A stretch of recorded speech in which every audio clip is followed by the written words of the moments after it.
guys? Crypto Muser here with your daily news and analysis in the crypto markets. Now, the market is taking a beat down today and yesterday, honestly. We got rejected again at 48,000 there, 47,000, and now we're still ranging. I know people are like, "Oh my God, we're I'm going to show you the fear and greed index in a second. We're back in fear. Everybody's just, the sky is falling again. We're in a bear market. It's funny how emotions change so quickly in this market.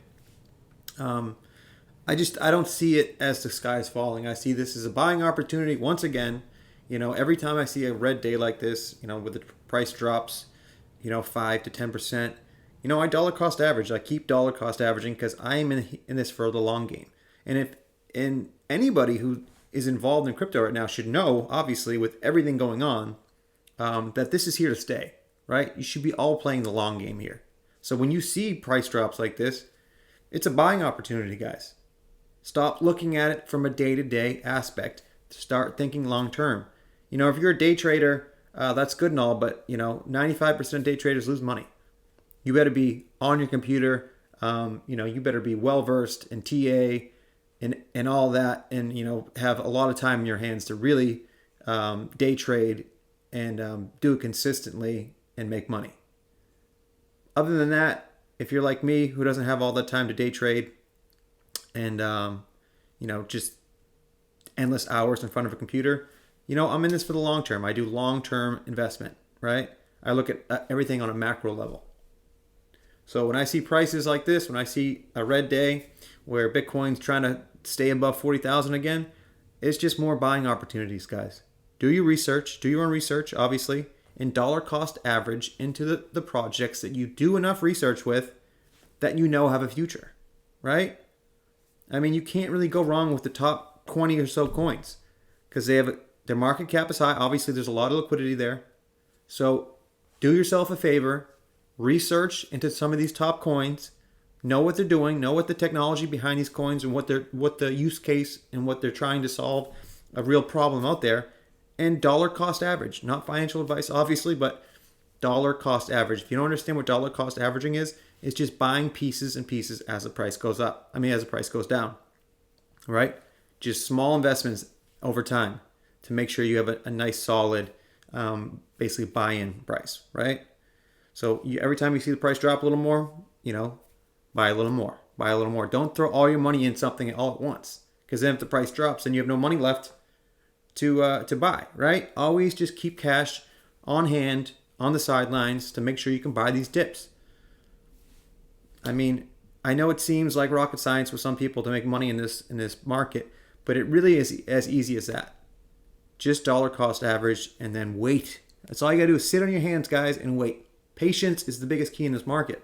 Because if you've done your research and if you're in this asset class, you know where it's going. You see the news coming out weekly.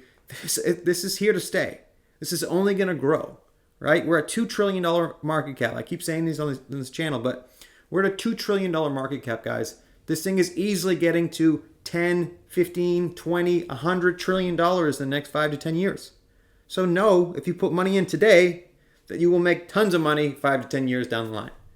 But make sure you do your own research and make sure, a lot of these projects will be gone. So if you're getting into meme coins and, micro cap coins that, really are a gamble, if you ask me, that's basically just gambling if you're going after those coins, because you never know.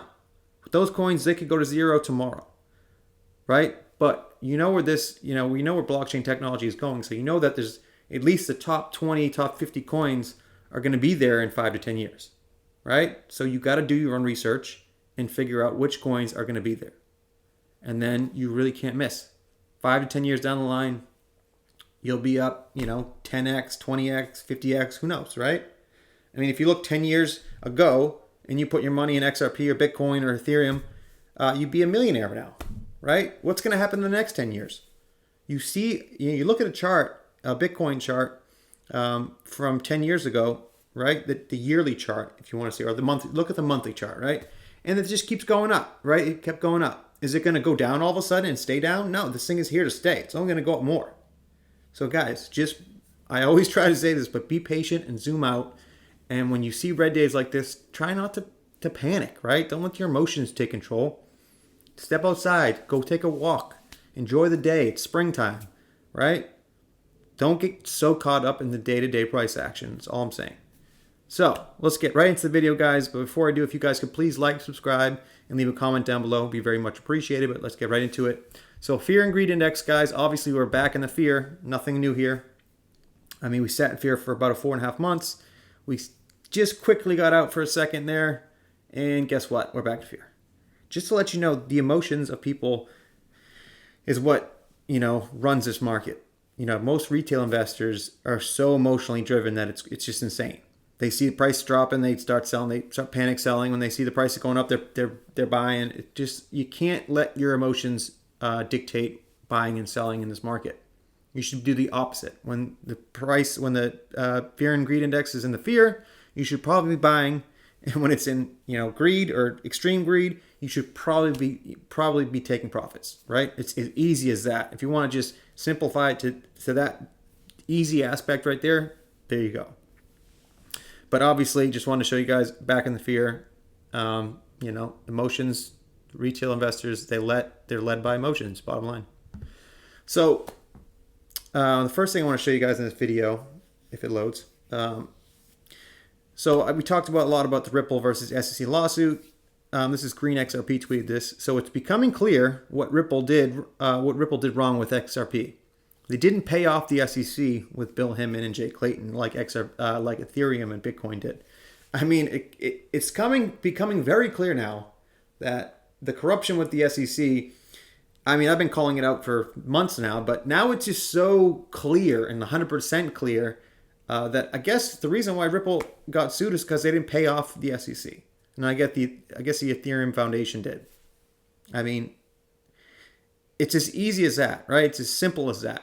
I mean, if you look at the way politics and everything works in this government, it's about corruption. It's about paying them off. It's about blackmailing, right? It's all about money. So it makes sense. Ripple was trying to do it the right way. Obviously, that's not the way to do it. You got to pay off your government officials to get things through. That's the way this country works, I guess. But it's so in your face now that it's like, oh shit, I guess that's what they should have done. That's all they needed to do.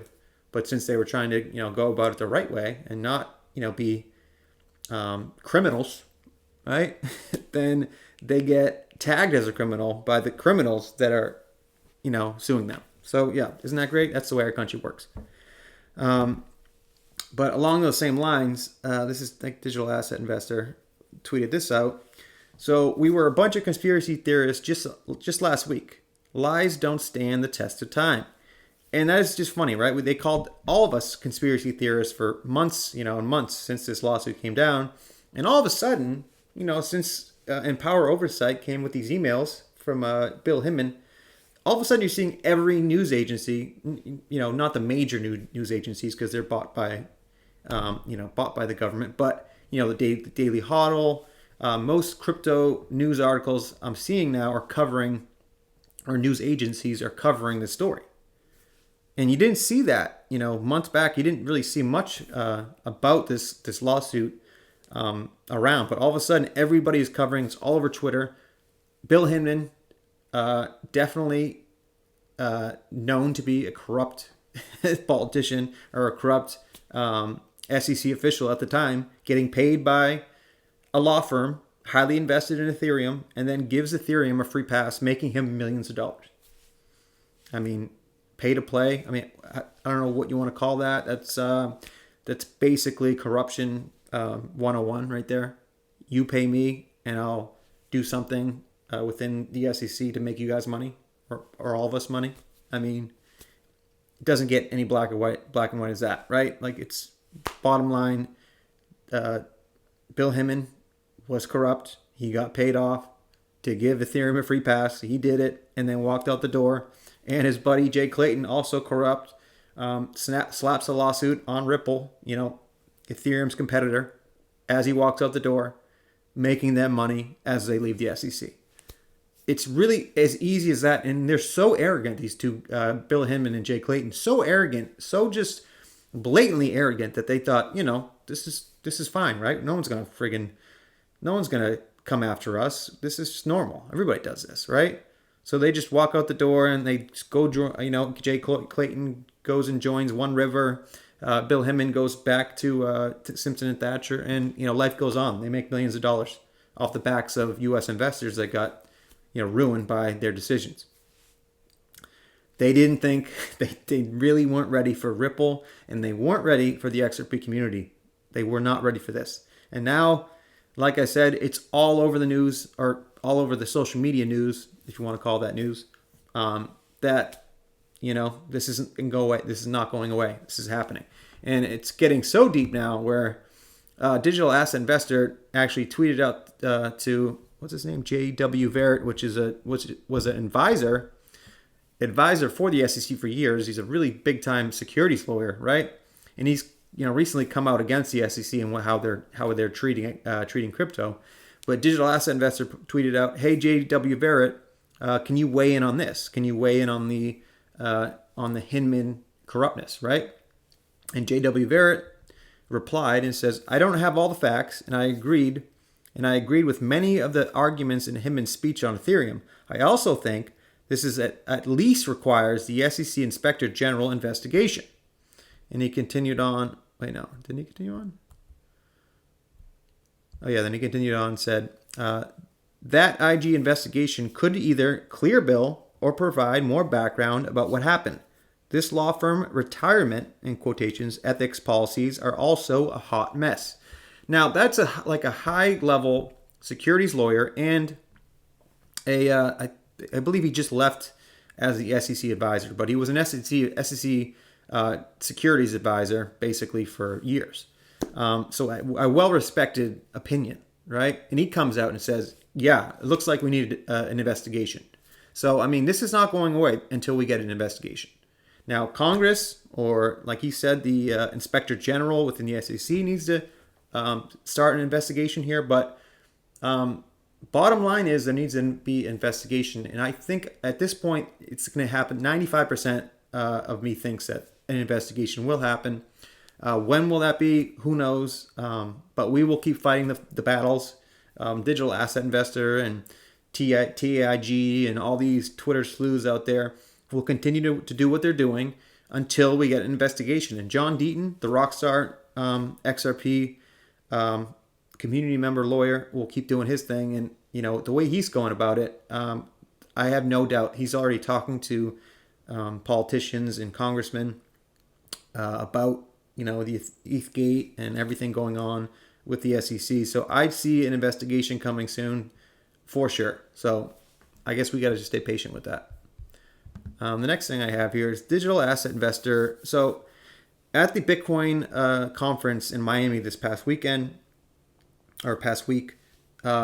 Jack Mallers. So Jack Mallers is the CEO of Strike, which is basically the Lightning Network, which is they're trying to do basically what Ripple tried to start, 7 years ago with, peer-to-peer payments, right?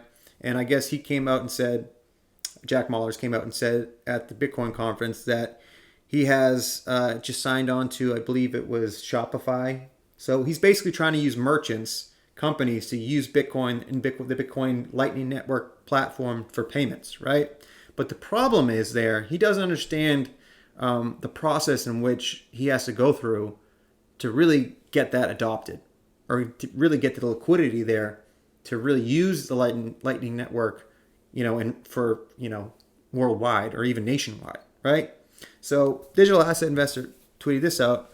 "We've always been the adults in the room of crypto. XRP doesn't need a lightning network. The SEC lawsuit was a weapon because they knew the lesser technologies couldn't compete and at minimum needed to buy time." Now, he's tweeting out, what's his name? Big Boy Crypto put a video out talking about this speech because he was at the Bitcoin conference and he was talking about the Jack Mallers speech. And he basically was hearing the speech and was thinking XRP the whole time. Like, Jack Mallers was stating, the use case of the Lightning Network, and he was like, wait a minute, I know a company that's doing that already, and they're already, well established. Oh yeah, that's Ripple using XRP. It's just kind of funny that you see these Bitcoin maxis, talking about how big a deal Jack Mallers and the Lightning Network, guys, it's going to change the world of payments. This new thing that people don't even understand how big this is. And it's like, dude, what are you talking about? XRP and Ripple have been doing this. They already have it well established. They have tons of banks and institutions already signed up. Like, what do you mean? Like, this is new, right? And honestly, the Lightning Network and what Jack Mallers was talking about was, merchants. He was talking about like people paying for stuff online using Bitcoin, and I'm like, who wants to spend their Bitcoin? People buy their Bitcoin to hold it.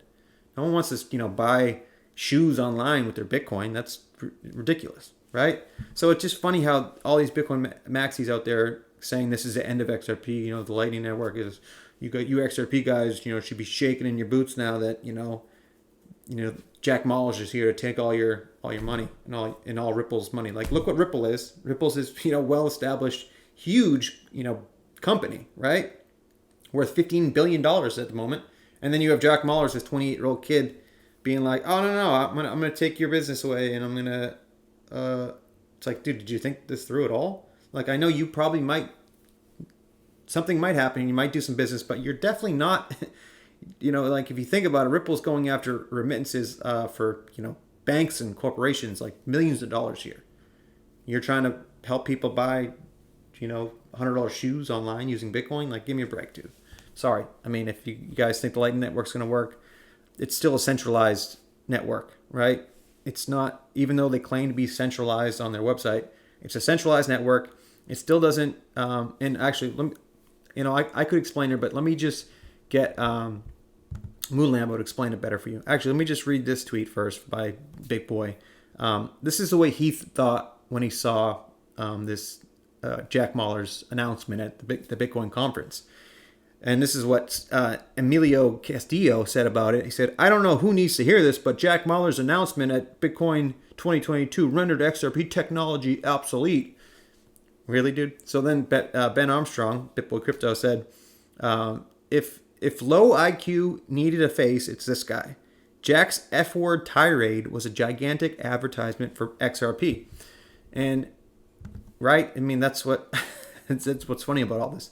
But then even this guy, Rand Neuner, who's I think he's a CNBC host, crypto, host at CNBC crypto trader, founder of Crypto Banter on CNBC. This guy obviously doesn't know what he's talking about either. And he says, serious question, if Jack Mallers implements what he presented at Bitcoin 2022 and it allows users to send from any fiat currency to any fiat currency with instant finality and no cost, what is the use case for XRP? And then my buddy Lambo, who is a boss at explaining things, he's always comes at it very, subjectively, calm-headed, level-headed, and just states facts, right? So Lambo, serious answer, if Ripple continues to implement ODL utilizing XRP as a bridge currency, what is Jack Mallers' use case with Strike and Lightning Network, right? I mean, Ripple and XRP are already well established with their use case. I mean, if anything, people will use, the banks are already set up to use this, right? They'll start using XRP first before they'll use Lightning Network. I'm sorry. That's just a fact. It's well established technology that has been piloted by banks and institutions for, since 2015. So then he says, Mallers' claim is either misleading or an outright lie. Not sure which. Foreign exchange costs are not eliminated with this platform. His company also employs people, which costs money. So if his platform is free, then his company is losing money, or how else are they covering the bills, right? If he's using a free model to onboard customers in the early days, that's fine, but will it be free forever? The only other alternative I've come up with is if he offers that service as a loss leader and makes money elsewhere to cover expenses. But I've seen no evidence of that. And then he continues on and says, in terms of adoption, Mallers got his work cut up for him. In terms of adoption, Mallers got his work cut out for him. Lightning Network liquidity is not sufficient today, nor is XRP's liquidity, by the way, but hopefully that changes with time. Lightning Network can't handle massive transactions today. Swift daily flows are in the trillions of dollars. Basically, he's running a tech demo of what Ripple shared publicly 7 years ago. And catching up will be a challenging, even if there were no technical hurdles, and obviously there is. Who's going to pay for the sales team to onboard new customers? Who will actually implement the software while ensuring regulatory compliance? Who is offering customer support? What makes the business model profitable? Free typically isn't sustainable. Now, this is the thing that Moon Lambo always tries to. When there's always the XRP killer that they always say, right? There's always been companies, and they've come and gone. Like every couple months or so, you'll see the XRP killer, this new stablecoin that's going to replace Ripple and XRP, and they come out with their big idea, and then all of a sudden you hear nothing. They say they have all these partnerships, and this is going to happen, blah blah blah, and then all of a sudden, what happened to that company, right? Because they don't understand how hard this is.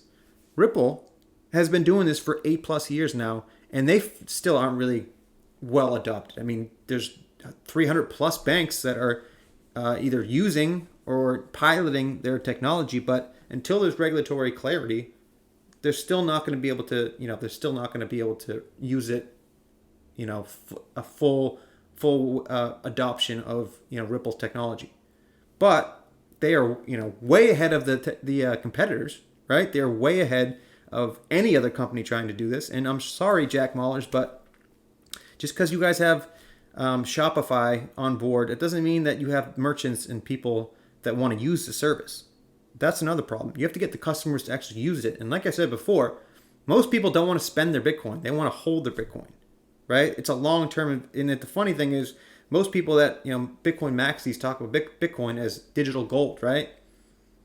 It's like, why would you spend your digital gold on something on the internet? Why wouldn't you hold that and wait for it to, become profitable over time? You obviously are not going to spend your Bitcoin on stupid things online. That's just not the thing you're going to do, right? So it's kind of funny how this is, once again, it's the XRP killer, right? XRP is dead because the Lightning Network, right? Or the XRP is dead because this new stable coin's coming out and it's going to take Ripple's business. And it's just not the case.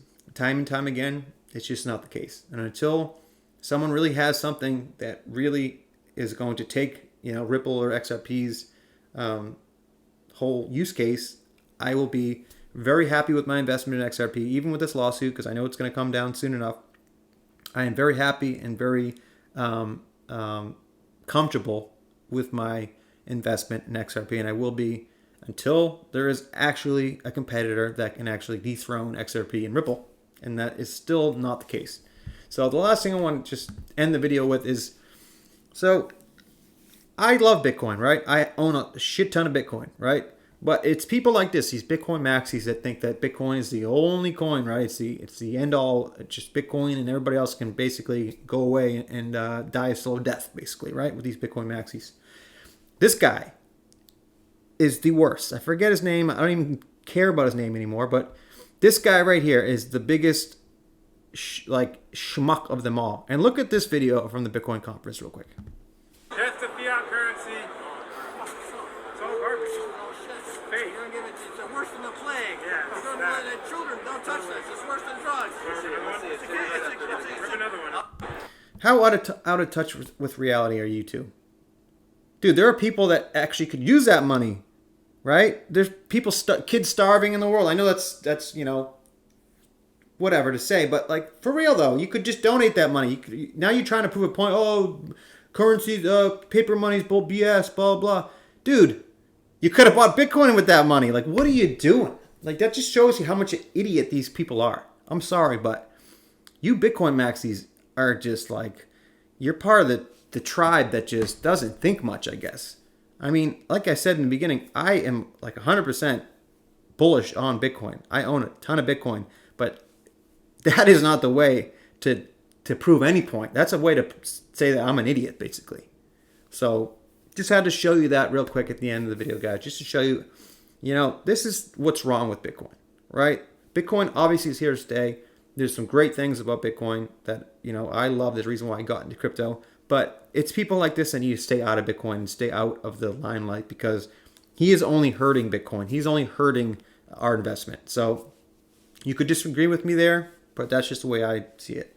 But I'll end the video there, guys. Just remember, please like, subscribe, and leave a comment down below. Remember, I am not a financial advisor. Please do not take anything I write or say as financial advice. This is for entertainment purposes only. And thanks, guys, and we'll see you on the next one.